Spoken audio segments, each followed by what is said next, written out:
Hello students, मैं राघवेंद्र दुबे। आज हम स्टार्ट करने जा रहे हैं 10th क्लास की साइंस। तो आपको साइंस से संबंधित जो पूरा कोर्स है 10th क्लास का, वो मेरे द्वारा यहाँ पे मेरे यूट्यूब चैनल श्री एकेडमी पर आपको मिलेगा। ठीक है, तो आइए हम क्लास स्टार्ट करते हैं।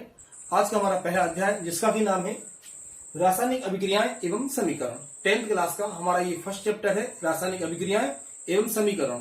तो रासायनिक अभिक्रियाओं के लिए हम सबसे पहले पढ़ेंगे कि रासायनिक अभिक्रियाएं होती क्या है।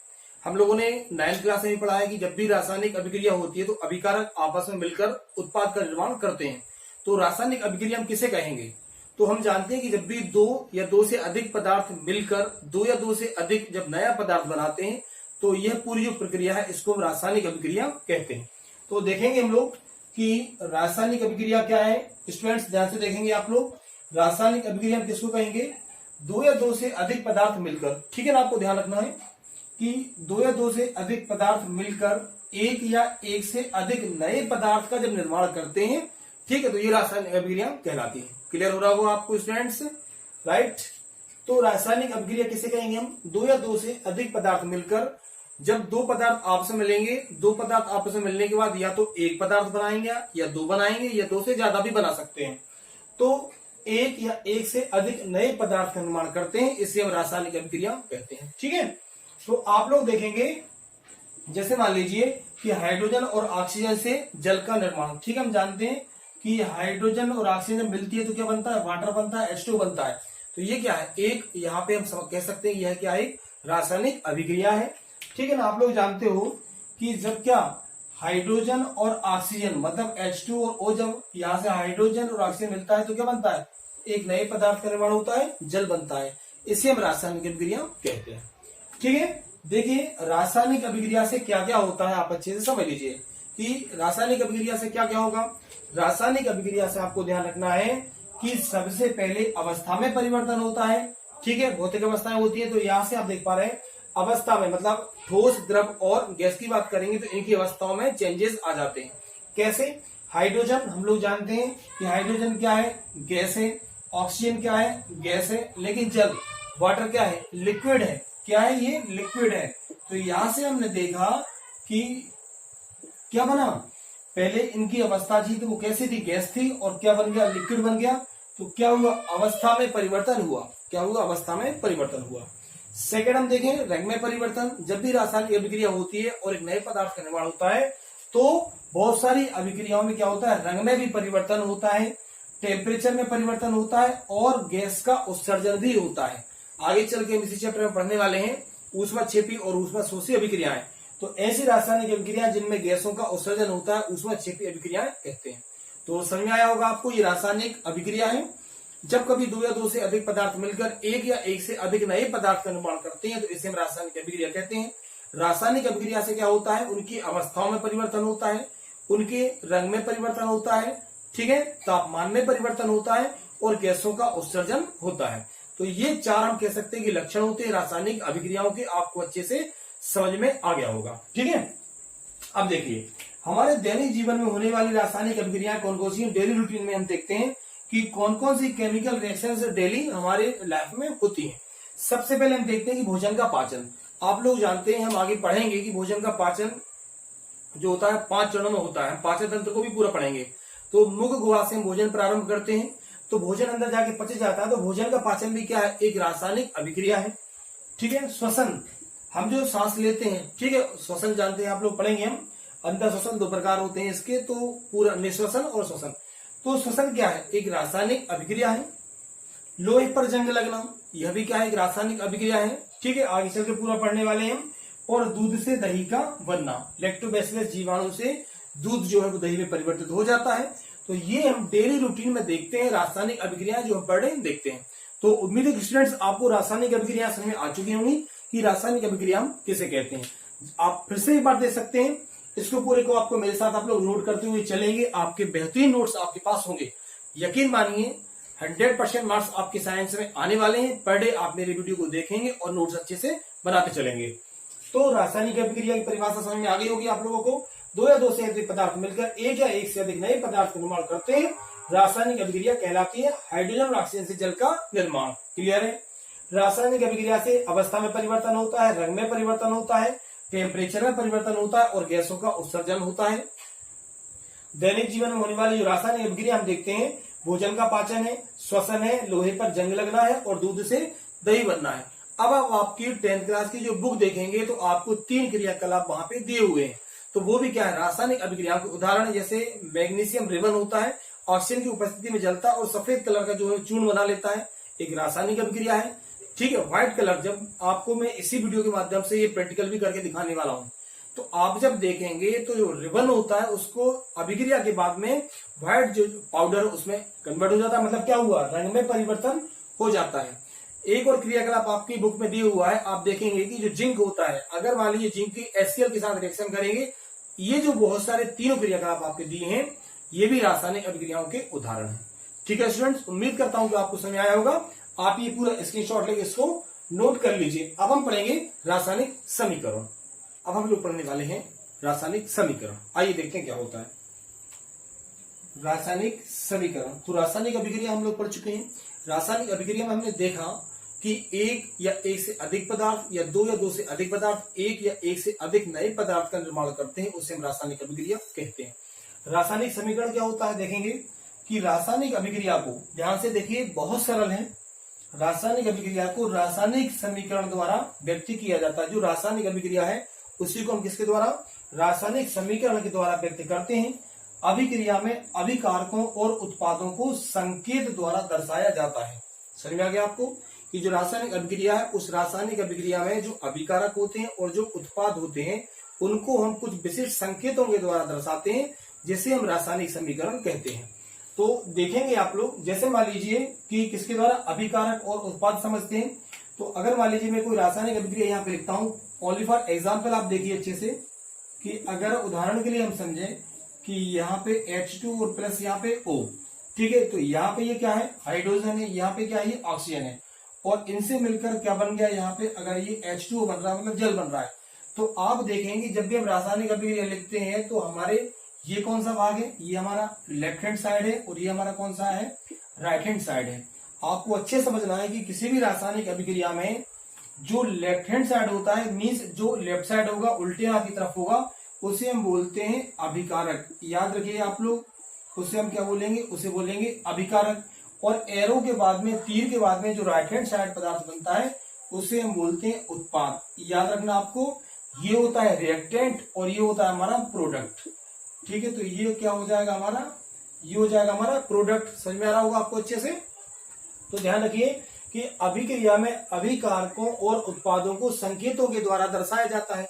अगर मान लीजिए इस पूरी रासायनिक अभिक्रिया को हम लिखेंगे, तो इस रासायनिक अभिक्रिया को हम कैसे लिखेंगे, देखिए इसको हम लिखेंगे कि यहाँ पे क्या है, हाइड्रोजन है, प्लस यहाँ पे क्या है, ऑक्सीजन है, क्या है यहाँ पे ऑक्सीजन है, और प्लस यहाँ से हमारा क्या बन रहा है, यहाँ से हमारा बना जल। तो ये क्या है, रासायनिक अभिक्रिया। क्या है, रासायनिक अभिक्रिया। अब इस रासायनिक अभिक्रिया में देखिए एरो के इस तरफ, मतलब लेफ्ट हैंड साइड जो होता है वो अभिकारक है। यहाँ पे अभिकारक कितने हैं, 2 हैं।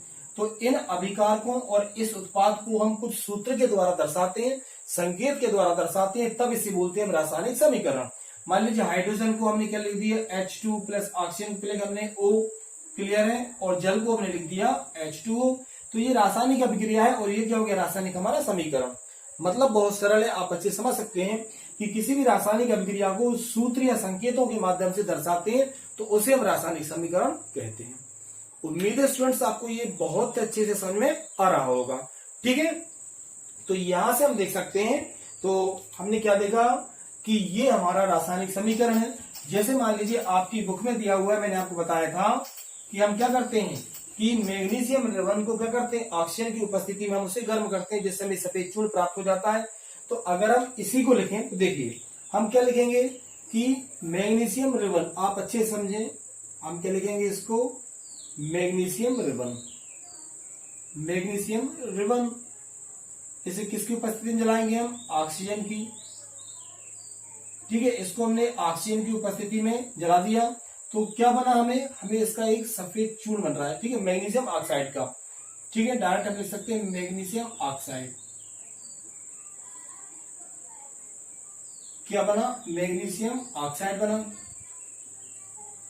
ठीक है, मैग्नीशियम ऑक्साइड बन गया।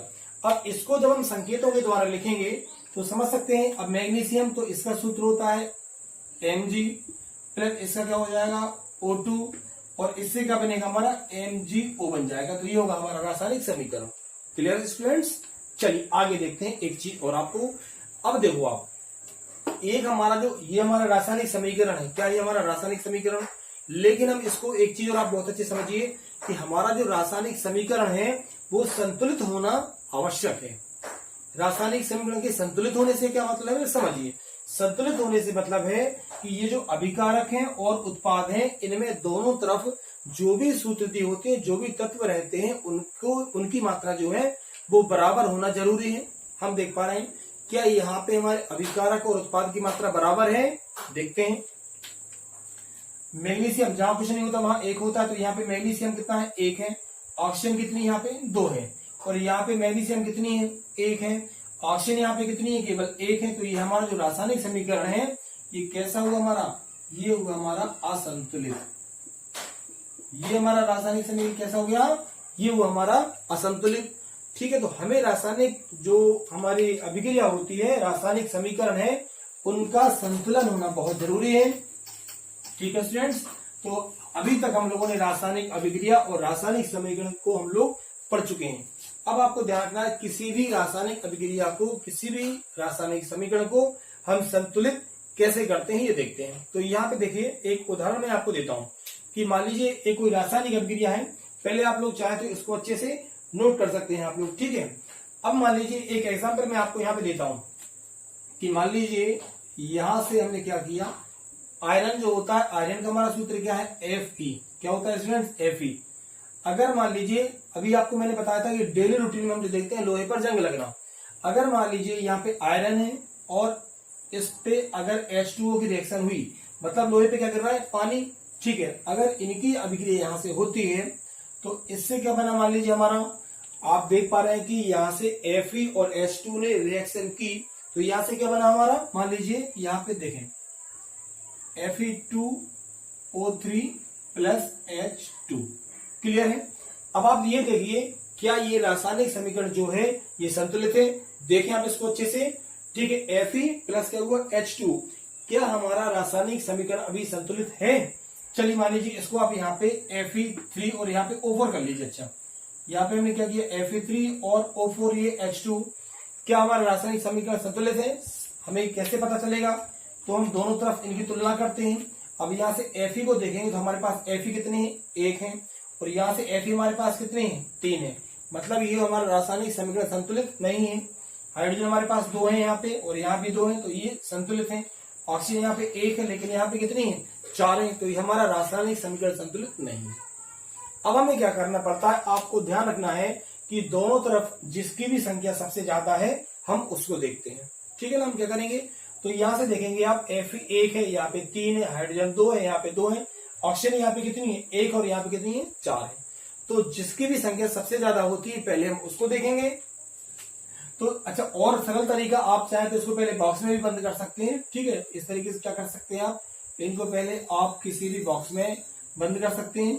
ठीक है, तो इनको हमने क्या किया, पहले यहाँ पे पूरा बॉक्स में अच्छे से बंद कर दिया। ठीक है, अब हम देख पा रहे हैं कि ऑक्सीजन यहाँ पे 4 है, तो हम क्या करेंगे, यहाँ पे ऑक्सीजन है तो यहाँ पे भी हम क्या लिख देंगे, ध्यान से देखेंगे आप लोग, हमने यहाँ पे लिख दिया 4। क्या लिख दिया हमने यहाँ पे 4 लिखा। अब हम फिर से मिलाएंगे तो यहाँ पे 2 है, तो इनका इसमें इंटू हो जाता है। तो अब हमारे पास हाइड्रोजन 4 दूनी कितने हो गए 8 हो गए। ऑक्सीजन हमारे पास 4 है और ऑक्सीजन हमारे यहाँ पे 4 है। तो ऑक्सीजन तो संतुलित हो चुकी है, लेकिन हमारे पास क्या हाइड्रोजन अब संतुलित है। Fe हमारे पास अभी भी कितने हैं 3, यहाँ पे कितने हैं 3। तो सिंपल है, हम यहाँ पे क्या करेंगे, ऑक्सीजन के साथ में हम यहाँ पे लिख देंगे 3। तो हमारे ऑक्सीजन तो अब 3, सॉरी आयरन हमारे पास 3 हो गए। यहाँ से भी हमारे पास आयरन कितने 3 हो चुके हैं। ऑक्सीजन की बात करेंगे तो ऑक्सीजन हमारे पास 4 है, ऑक्सीजन हमारे पास कितनी हो चुकी है 4। लेकिन हाइड्रोजन हमारे पास अभी कम है। हाइड्रोजन यहाँ से 4 दूनी कितने 8 है, लेकिन यहाँ पे हाइड्रोजन हमारे पास अभी भी कितने हैं, केवल कितने हैं 2। तो अब आप समझ पा रहे हैं कि हम क्या करेंगे, बड़ा ही सरल तरीका है। हम यहाँ पे क्या लिख देंगे, हम यहाँ पे लिखेंगे 4। अब आप देख पा रहे हैं कि हमारे पास यहाँ से 3 आयरन है, यहाँ से भी हमारे पास 3 आयरन है। हाइड्रोजन हमारे पास यहाँ पे 8 है, हाइड्रोजन हमारे पास यहाँ भी 8 है। क्लियर हो रहा है। ऑक्सीजन हमारे पास 4 है, ऑक्सीजन हमारे पास क्या है 4। तो इसे हम क्या बोलेंगे, ये जो समीकरण आप देख रहे हैं ये है हमारा संतुलित समीकरण। कैसा है, संतुलित समीकरण। संतुलित समीकरण का मतलब क्या हुआ कि हमारे इस तरफ जो अभिकारक हैं, अभिकारक, और ये हमारा क्या है उत्पाद, ये दोनों तरफ कैसे होना चाहिए, बराबर होना चाहिए। तो उम्मीद करता हूं कि आपको मेरी साइंस की फर्स्ट क्लास अच्छी लगी होगी। आने वाली जो हमारा वीडियो रहेगा आपको पर डे लगभग उम्मीद करूंगा कि साइंस का वीडियो में यहां से आपको दे सकूं। आप कंटिन्यू मेरे साथ जुड़े रहिए, आपको विज्ञान का बहुत अच्छा कंटेंट इस चैनल पर मिलने वाला है। नेक्स्ट हमारा जो वीडियो रहेगा आप उसको घर पे भी अच्छे से पढ़ के रखिए, रासायनिक अभिक्रियाओं के प्रकार। तो आपकी बुक से आप एक बार इनको पढ़ के रख सकते हैं। अगर आपको मेरा वीडियो अच्छा लगा हो वीडियो को लाइक कीजिए, कमेंट कीजिए और ज्यादा से ज्यादा अपने दोस्तों के पास इसको शेयर करें। और जिन स्टूडेंट्स ने मेरे चैनल को सब्सक्राइब नहीं किया वो चैनल को सब्सक्राइब जरूर करें। ठीक, आप लोगों का बहुत बहुत धन्यवाद।